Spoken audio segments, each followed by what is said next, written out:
Welcome to Rolling Back to Life. After being away for nearly a year, it was finally time to wake the property up. The grass had grown to almost 1.5 feet tall. Projects were waiting everywhere.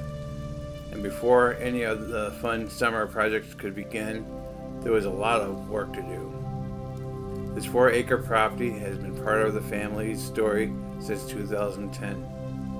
When we bought it, it wasn't because the house was perfect. Actually, the property needed a lot of work. But we didn't buy it for what it was. We bought it for what it could become. We wanted room for animals, room for gardens, room to build something for our family. Over the years, we raised nearly 150 chickens and sold fresh eggs. There was always something happening here, and even now, I still see what it could become again. Maybe a flower farm, maybe small cabins tucked behind the pond for campers. There are still a lot of ideas waiting on this land. Some of those plans were put on hold when my health collapsed in 2016, but they were never forgotten. Every time I come back, I try to move things forward again, one project at a time. This week started with getting the tractor ready. The tiller was still on it from last fall when my wife was working on the side lot. So the first job was swapping everything over.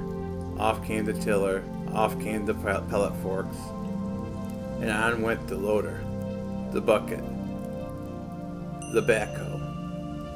Now the tractor was ready for a full summer of work. I bought this tractor brand new in 2011 when I was working full-time at an outdoor equipment dealership. Today it has around 2,000 hours on it. It's been used for just about everything on this property. And honestly, I still enjoy every minute I'm on it. Since no one had been here for the spring cleanup, the grass had grown nearly 1.5 feet tall. It wasn't something that could be fixed in a single day. It took about a week. We mowed, we swept. Then we mowed again, then swept again. 3 full passes before it finally started to look like a yard again. The tractor helped gather all the clippings into one large compost pile. That compost pile will eventually go back into the soil for future gardens. Now everything was outside work.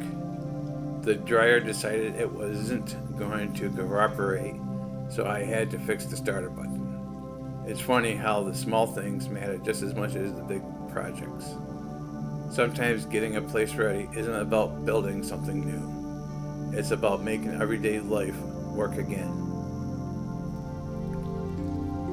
10 years ago, I probably could have done all this in a couple of days. Now it takes longer. After about an hour on the tractor, my hips and legs get very stiff. Walking becomes difficult. So I've learned to work differently. Take breaks, move slower, and just keep going one step at a time. By the end of the week, the yard was finally starting to look alive again. The tractor was ready, the property was waking back up, and summer in New York could finally begin.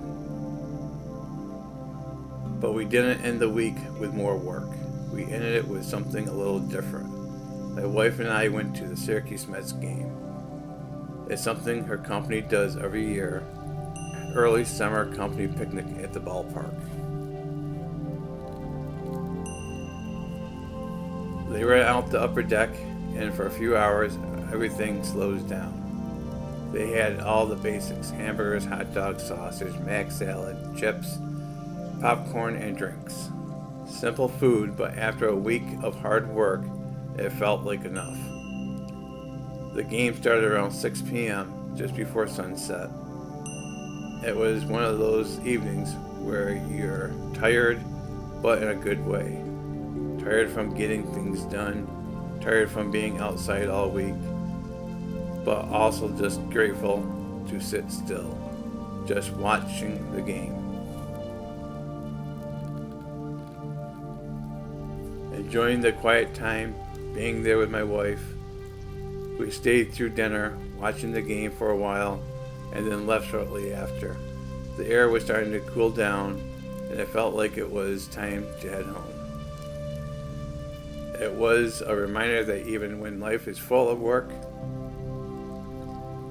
it still keeps moving forward, and you move with it. Thanks for riding along with me. If you enjoyed this episode, please consider subscribing and sharing it with someone who might be going through a difficult time.